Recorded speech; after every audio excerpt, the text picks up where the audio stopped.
Hello, my name is Brahim. I've had and still having my share of life's challenges and complexities. Many people see me as an okay guy in the community. I've gone through a lot from childhood till now.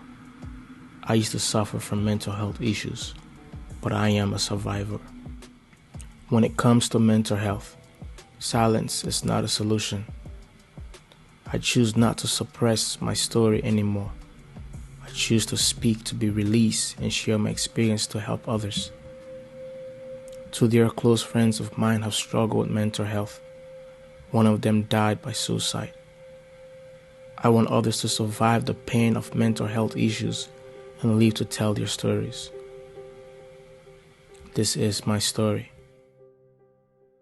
My mental health issues stem from traumatic events, experiences, and encounters during my childhood.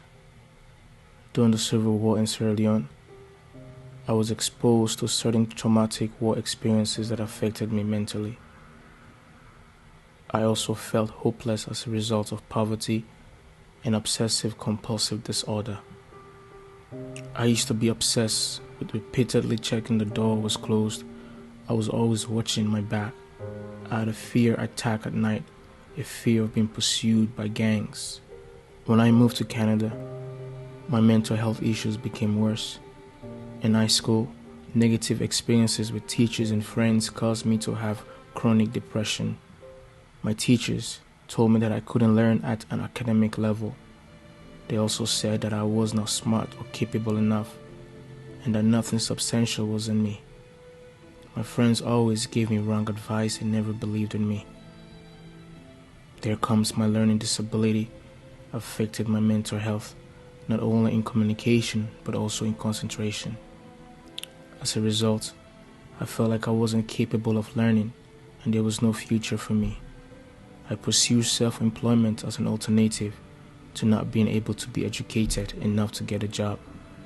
Even though I knew I was depressed, I was afraid to seek help because I thought that mental health wasn't considered a real health issue.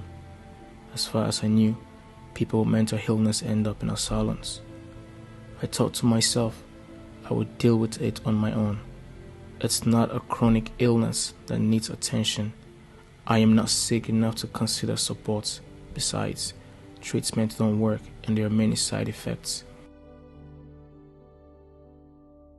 My mental health issues got even worse. I was obsessed with making sure that everything was organized. I thought to myself, an organized physical space creates an organized mind. Less clutter around me will bring more clarity to my life. But my personal anxiety attacks and moments of hopelessness never stopped. At times, I found it hard to harmonize and sync my mind, mouth, and actions. It felt like the sum of my life was this: spiritual attacks, physical trouble, and an afflicted mind. From the spiritual side of things, I would have gone physically mad. It was God who delivered and saved me. Today, I don't suffer from depression and anxiety like I used to. Once in a while, when I struggle with mental health, I manage it by distracting and disrupting my wandering mind and channeling it to engage in activities or work. I can say that I am a survivor of the suffering brought on by mental health issues. When I reflect on my story, I realize that my case could have been severe. However, through God's help, self-care, and personal relationships, I have learned to be strong. I acknowledge that I face mental health issues, but I resist and refuse to let it define my life and determine my future. Thank you for listening to my story. If we don't talk about mental health, we are part of the problem. When we talk about it, we are part of the solution. God bless.